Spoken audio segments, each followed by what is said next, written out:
Halo, Assalamualaikum warahmatullahi wabarakatuh.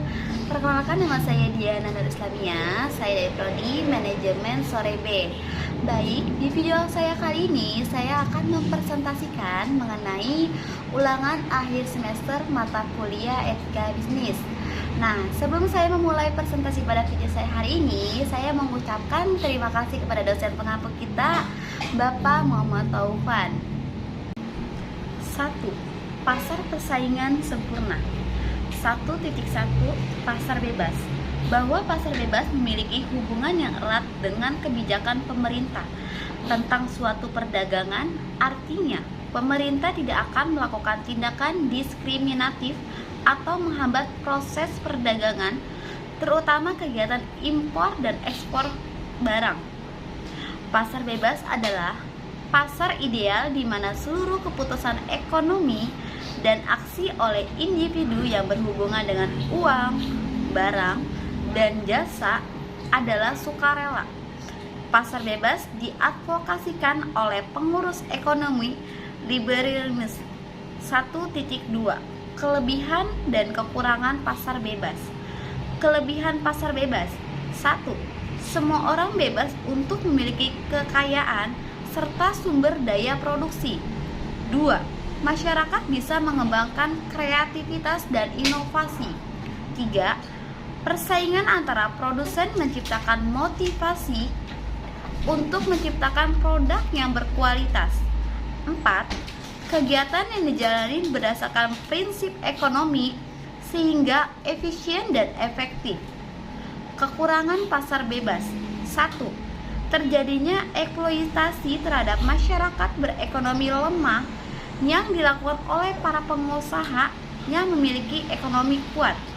2. Terjadi monopoli yang bisa berujung pada kerugian terhadap masyarakat. 3. Kesenjangan ekonomi yang signifikan antara golongan ekonomi yang kuat dan lemah. 4. Perekonomian cenderung tidak stabil sehingga menimbulkan masalah dalam pasar. 1.3 Tujuan pasar bebas. 1. Meningkatkan pendapatan negara. 2. Meningkatkan perekonomian negara. 3. Memperluas pasar. 4. Memenuhi kebutuhan dalam negeri. 1.4 Contoh pasar bebas. 1. NAFTA atau North American Free Trade Area. 2. APEC, Asian Pacific Economic. 3. EU, European Union. 4. MEA, Masyarakat Ekonomi Asia. 5. CAFTA, China ASEAN Free Trade Area. 1.5 Ciri-ciri pasar bebas. 1. Kepemilikan alat dan sumber produksi bebas dimiliki oleh pemula dan pihak. 2. Terdapat pembagian kelas dalam perekonomian masyarakat. 3. Adanya persaingan untuk mendapatkan keuntungan sebesar-besarnya. 4. Campur tangan dari pemerintah terbatas. 2. Pasar persaingan tidak sempurna. 2.1 Pasar monopoli adalah suatu bentuk pasar persaingan yang tidak sempurna. Di dalam pasar monopoli ada biasanya satu produsen yang dapat menetapkan harga produknya. Ciri-ciri pasar monopoli. 1. Industri satu perusahaan. 2. Tidak adanya barang pengganti dalam industri. 3. Perusahaan di pasar monopoli sebagai penentu harga. 4. Promosi iklan kurang dibutuhkan. Contoh pasar monopoli. 1. Perusahaan listrik negara atau PLN. 2. PT Pertamina. 3. PT Kereta Api Indonesia. 4. PT Pelayaran Nasional Indonesia, Perusahaan Daerah Air Minum atau PDAM. 5. Badan Urusan Logistik. 2.2 Pasar oligopoli. Pengertian pasar oligopoli adalah pasar persaingan tidak sempurna.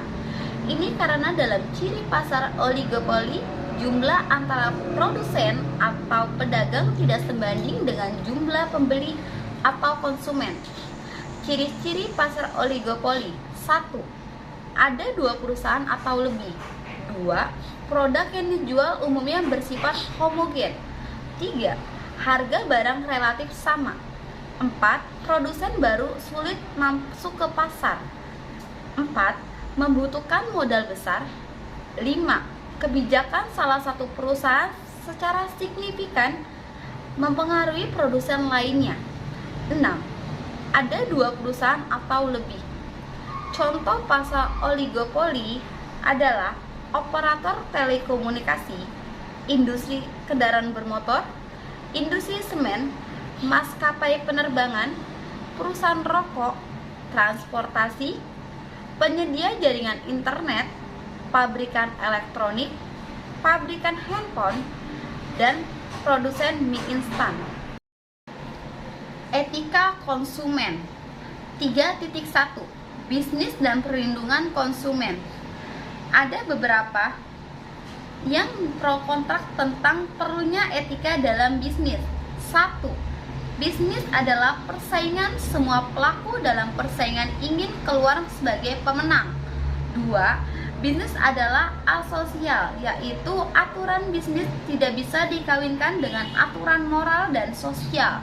3. Berlaku moralis, yaitu jika masih ada manusia yang berbasa-basi dan masih menggunakan ukuran moral.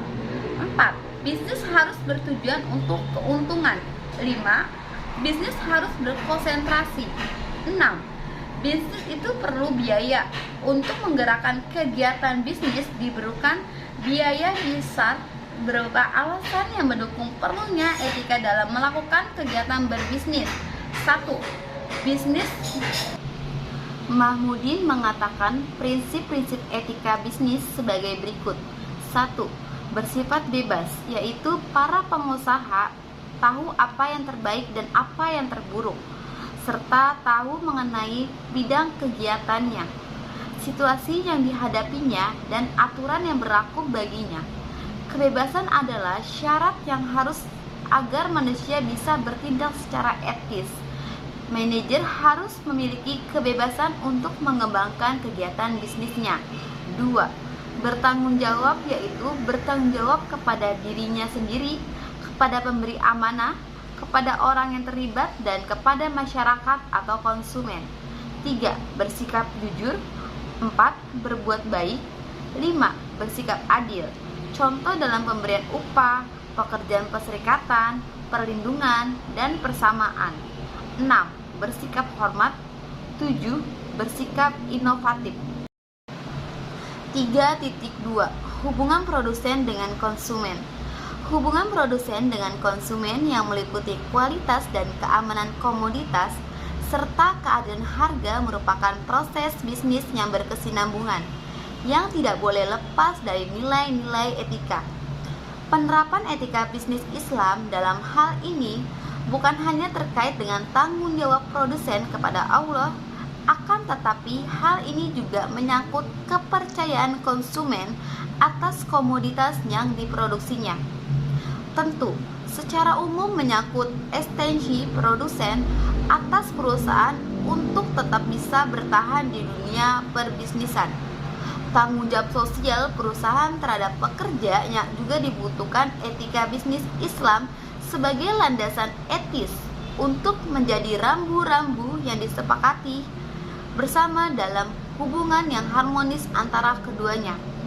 Perusahaan harus memenuhi kewajiban dengan memberi gaji yang layak, kehidupan pekerja dan keluarganya.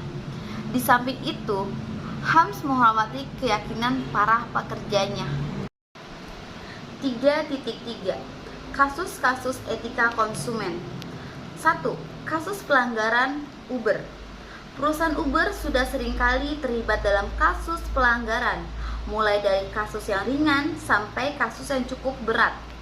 Contoh kasus pelanggaran etika bisnis yang dilakukan oleh perusahaan Uber ini cukup merusak brand image di kalangan masyarakat, sebab mereka bahkan sempat dilarang beroperasi di pemerintahan London.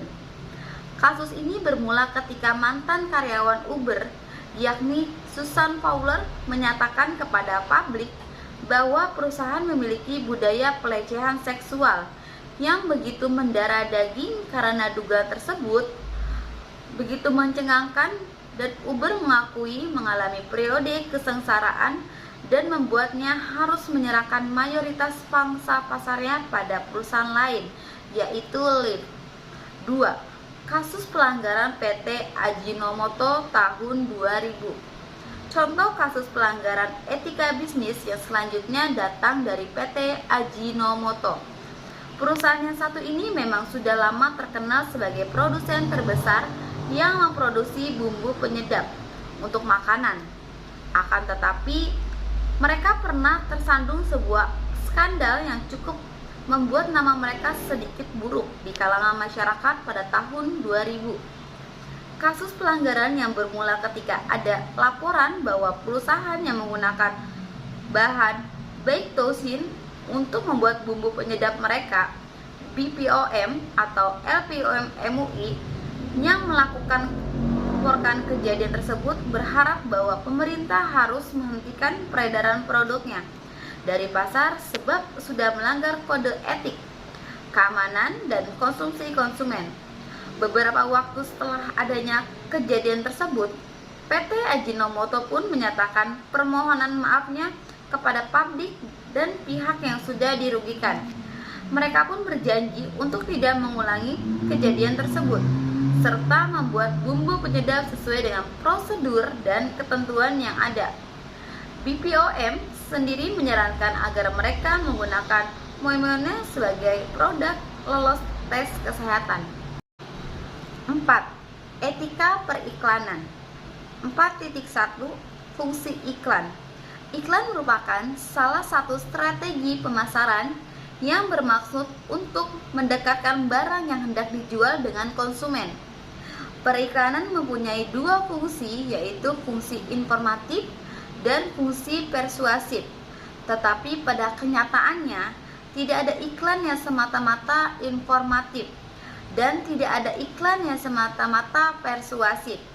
Iklan tentang produk baru biasanya merupakan informasi yang kuat, misalnya tentang pariwisata, dan iklan tentang harga makanan di toko swalayan. Sedangkan iklan tentang produk yang ada banyak mereknya akan memiliki unsur persuasif yang lebih menonjol, seperti iklan tentang pakaian bermerek dari rumah. 4.2 Jenis-jenis iklan. Berdasarkan isinya, jenis-jenis iklan yaitu 1. Iklan pelayanan masyarakat. Iklan ini biasanya berasal dari instansi atau lembaga, contohnya iklan pemilu, iklan untuk hidup sehat, iklan keluarga berencana, dan lain sebagainya. Iklan pengumuman atau pemberitahuan. Iklan ini bertujuan untuk menarik masyarakat tertentu seperti event, iklan berita, dan iklan berita duka. Iklan permintaan. Iklan permintaan sering dianggap sebagai iklan lowongan kerja. Iklan penawaran niaga. Iklan yang biasanya dijumpai adalah iklan penawaran atau iklan niaga. Iklan penawaran merupakan jenis-jenis iklan yang berisi tentang tawaran akan barang atau jasa kepada masyarakat luas. Contohnya, iklan makanan, minuman, pakaian, barang, dan barang elektronik lainnya. Jenis-jenis iklan berdasarkan medianya. 1. Iklan media cetak. Iklan media cetak adalah iklan yang dibuat dengan cara dicetak. 2. Iklan elektronik. Iklan ini menggunakan media elektronik dalam penyampaian, dan tampilan iklannya banyak sekali ilmu yang didapat seperti di televisi, radio, dan dalam bentuk film. Jenis iklan berdasarkan tujuannya antara lain: 1. Iklan komersial atau bisnis. Iklan komersial dipasang dengan tujuan untuk mendapatkan keuntungan ekonomi karena iklan utamanya adalah untuk meningkatkan penjualan. Terdapat 3 bagian dalam iklan komersial, yaitu iklan konsumen, iklan bisnis, dan iklan profesional. 2. Iklan non-komersial. Iklan non-komersial ini tidak melibatkan pada keuntungan material atau ekonomi. Iklan non komersial justru bertujuan untuk mendapatkan keuntungan sosial, yaitu agar masyarakat mendapatkan tambahan wawasan, kesadaran, dan merubah perilaku serta sikap masyarakat terhadap masalah yang ditampilkan pada iklan tersebut. 4.3 Kasus-kasus etika periklanan. 1. Iklan New Era. Apa hubungannya sepatu boot dengan cewek seksi berpakaian minim yang sedang dipertontonkan goyangan erotis? Hal itu tambahannya lagi dan makin membingungkan saat seorang laki-laki bertelanjang dada dan memamerkan ototnya. Pertanyaan dan keheranan itu bakalan muncul serta kamu melihat tayangan iklan sepatu boots New Era yang pernah tayang di televisi di tahun 2015. Melihat iklan yang cenderung tak senonoh, KPI tidak tinggal diam dan menegur stasiun televisi yang menayangkan iklan New Era tersebut. Iklan yang menampilkan tarian erotis dinilai telah mengabaikan norma-norma kesopanan dan kesusilaan, serta tidak mengindahkan ketentuan etika pariwisata Indonesia. Ketentuan KPI huruf A poin 1.7 menyebabkan iklan harus menghormati dan melestarikan nilai-nilai budaya Indonesia. 2. Iklan mie instan. Terlihat jelas dalam iklan televisi di atas, iklan mie sedap mengajarkan anak kecil untuk berbohong kepada orang lain. Dengan alasan yang sangat tidak masuk akal, si anak bersandiwara dengan meraung-raung, seolah ia sedang menangisi ayahnya yang sudah tiada. Parahnya lagi, perbuatan itu dilakukan anak demi kepentingan yang sudah orang tuanya lakukan. Sang ayah yang pemalas karena tidak mau ikut kerja bakti. Tentu saja perbuatan ayah dan anak dalam iklan tersebut melanggar sosial dan norma-norma yang berlaku di masyarakat. Merespon penayangan iklan mie sedap yang disiarkan pada tahun 2010, KPI mendesak semua stasiun televisi untuk tidak menayangkan iklan yang sedang tidak mendidik tersebut. Iklan mie sedap versi Papa Hidup lagi telah melanggar pasal 49 ayat 1, yaitu tentang standar program sejarah atau SPS. KPI yang menyatakan soal kewajiban pedoman pada etika pariwisata Indonesia dalam EPI bab 3 ayat 3.1.2 menyebutkan bahwa iklan tidak boleh memperlihatkan anak-anak dalam adegan-adegan yang menyesatkan atau tidak pantas dilakukan oleh mereka. Baik, di slide selanjutnya ini ada daftar pustaka yang dimana teman-teman mahasiswa sekalian bisa melihat di sini ada revisi dari apa yang aku cari dari materi UAS kali ini. Semoga bermanfaat. Kurang lebih yang mohon maaf. Wassalamualaikum warahmatullahi wabarakatuh. See you next time. Bye bye.